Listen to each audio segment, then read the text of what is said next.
Dipimpin Ketua DPRD Kota Prabomuli Ahmad Palo, DPRD Prabomuli melaksanakan rapat paripurna tentang pembahasan terhadap Raperda Pertanggungjawaban Pelaksanaan APBD tahun anggaran 2018. Dalam agenda tersebut juga mendengarkan penyampaian laporan hasil kerja Pansus terhadap Raperda tentang pertanggungjawaban pelaksanaan APBD tahun anggaran 2018. Dan diminta pemerintah kota lebih optimal dalam pengolahan PDAM serta evaluasi pengelolaan barang milik daerah dengan menginventarisir kendaraan dinas. Menyikapi penyampaian laporan hasil kerja Pansus terhadap Raperda tentang pertanggungjawaban pelaksanaan APBD tahun anggaran 2018, seluruh anggota DPRD menyatakan menyetujui dengan ditandai penandatanganan berita acara persetujuan bersama Raperda tentang pertanggungjawaban pelaksanaan APBD tahun anggaran 2018.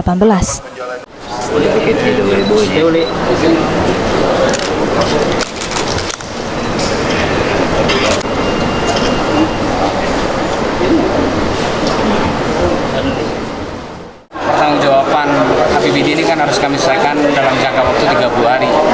Alhamdulillah ini belum sampai 30 hari. Rancangan peraturan daerah ini dapat kami selesaikan. Kami ke pembahasan, ada hal yang memang dibahas secara serius oleh anggota DPRD melalui panitia khusus. Sementara itu dalam pendapat akhir, Wali Kota Prabomuli Ridho Yahya menyampaikan rasa terima kasih dan apresiasi setinggi-tingginya kepada Ketua, Wakil-Wakil Ketua beserta seluruh anggota DPRD Prabomuli yang telah berjuang mengorbankan waktu, tenaga, dan pikiran sehingga Raperda tentang pelaksanaan APBD dapat disetujui.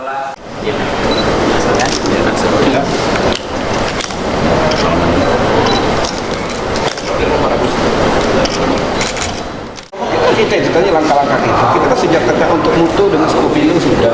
Langkah kedua supaya dia nanti untuk apa juga kembali ke pekerjaan. Kalau kaki dipaksa kembalikan juga. Ini kan salah satu kita. Sudah, lebih baik mereka benar lah atau membalikan juga hasil temuan kami dengan baik. Selain itu, dalam menjalankan roda pemerintahan pada masa-masa yang akan datang, terhadap semua masukan, usulan, dan saran yang disampaikan dalam Pansus, pihaknya akan menindaklanjuti. Anton, Pol TV.